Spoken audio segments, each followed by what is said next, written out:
Saldi, kung asa man kakaron sal, dili naman minimo madunggan. Igo na lang mi sa pagbakho. Igo na lang mi sa paghilak.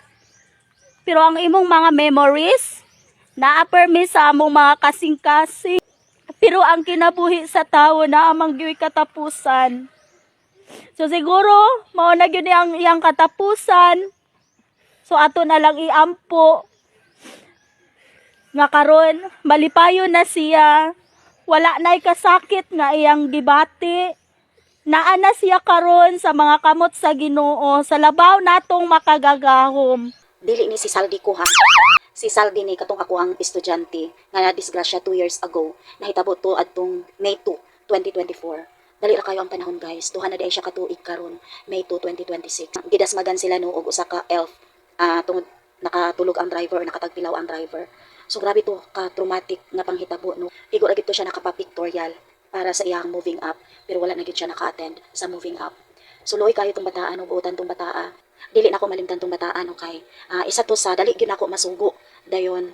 Ang ganahan ako itong bata kay mo voluntaryo gid to. Dayon isa pud to siya sa mukuha nako usahay dito sa cruising or muhatod nako dito sa cruising sa Gunyan sa una. Labi na adtong ang dalan pa namo paingon sa eskwelahan is grabe kalisod nga dalan. So ang akong motor ibili naman ako sa cruising. So siya to ang isa sa mukuha nako kung wala to yang magulang. Pudin usahay, muangkas to siya apil nako no. No napud mi kaagi atong bata na disgrasya pud mi ato nga angkas ming duha sa driver namo nga hubog. Mo nang dili jud ko kalimot atong bata, grabe to. Grabe ka traumatic to nga panghitabo. So sakit kay sa part sa usa ka teacher nga mawad-an kag usa ka estudyante.